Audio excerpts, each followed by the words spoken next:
आजको भिडियोमा चाहिँ म यो अटम बजेटमा 2025 को अटम बजेटमा आइसाको लागि के चेन्जेस भयो त भनेर अलिकति बताउन गइरहेको छु। यदि तपाईहरु आइसा अलरेडी युज गरिराख्नु भएको छ भने चाहिँ अलरेडी थाहा छ। जसले गरिराख्नु भएको छैन, जसलाई आइसा भनेको के हो भन्ने थाहा छैन भने मैले आइसा भनेको के हो भन्ने पहिला नै भिडियो बनाइसकेको छु, गएर हेर्नु होला।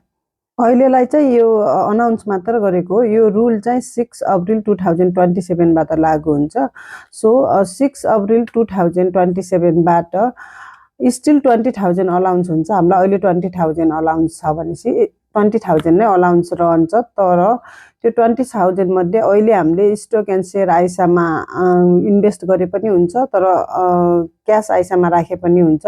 यो चाहिँ इन्क्लुडिङ क्याश आइसा, स्टक एन्ड शेयर आइसा अनि लाइफ टाइम आइसा हो। लाइफ टाइम आइसाको त अब 4,000 मात्र अलाउन्स भयो।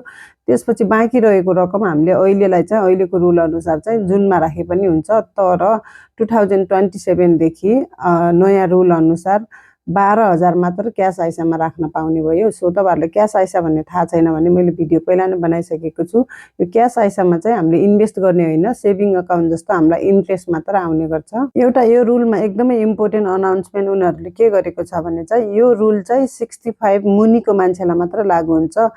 किनभने 65 माथिकोले त प्राय इन्भेस्ट गर्दैन नि त, त्यही हिसाबले उनीहरुले यस्तो रुल बनाएको होला। सो 65 वर्षभन्दा माथिकोले चाहिँ 20,000 नै क्याश आइसामा राख्न मिल्छ भने 65 भन्दा तलकोले चाहिँ 12,000 मात्र राख्न पाउँछ है त।